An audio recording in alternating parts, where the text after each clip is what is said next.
Welcome back. This is The Real Story, where we're going to take the time to give the context to some of the events that go on during the 2016 race for the White House. Sometimes we'll have to go back a few days, weeks, months, or sometimes even years to find the events that are still relevant. This week, we take a look at everything leading up to year 3 of open enrollment under the Affordable Care Act. Less than a year after taking the oath of office in January of 2009, President Obama and his administration pushed through the Affordable Care Act. The idea was to make sure that health insurance was much more affordable to people by having everyone sign up on the same system or pay a penalty for being uninsured. Supporters said it would help the 46 million uninsured Americans at the time and would have guaranteed insurance even for folks with pre-existing conditions. Opponents said it was a government takeover that would add to the budget deficit. Someday our grandkids will ask us if there was really a time when America discriminated against people who get sick, because that is something this law has ended for good. That affects everybody with health insurance, not just folks who got insurance through the Affordable Care Act. The bill passed largely along party lines. Democrats controlled both chambers of Congress, and the Affordable Care Act got no Republican votes in the Senate and only 1 in the House.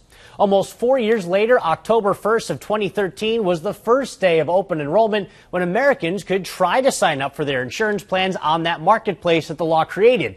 It did not go well. The website that the government had years to build couldn't handle the traffic on day 1 or for many of the days after that. The first open enrollment period even had to be extended to make up for problems at the very start. We followed one woman in eastern Iowa trying to get insurance for her family. We started at 10:30 this morning, and for the rest of the morning and part of the afternoon, we weren't able to get past the very first step, creating an account.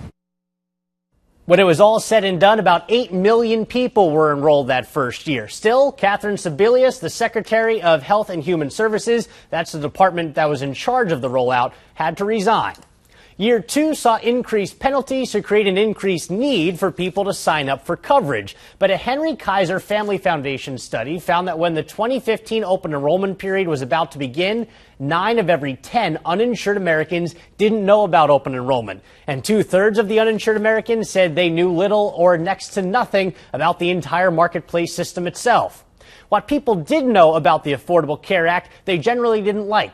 A lot of that was blamed on the constant barrage of attacks, many from Republicans, towards the legislation.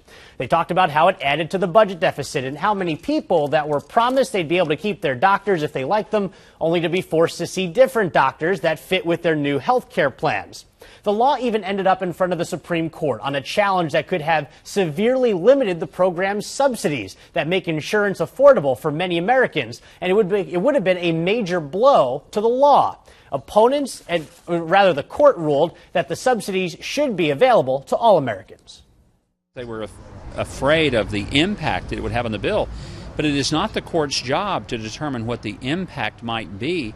Their job is to simply interpret whether the law has been followed. I think Scalia had a good point that words no longer have meaning if you're going to say they don't mean what they say. After multiple challenges to this law before the Supreme Court, the Affordable Care Act is here to stay.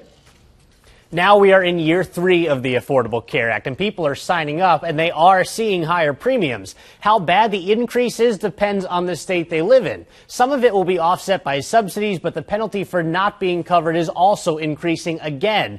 On the bright side, after 3 years, only about 9% of Americans are still uninsured. That's a historic low, down from about 18% back in 2013. Those kind of stats have saved hospitals about $7.4 billion in uncompensated care that they would have spent before when patients couldn't afford to pay. Coming up next, the latest way that politics has taken over social media after the break.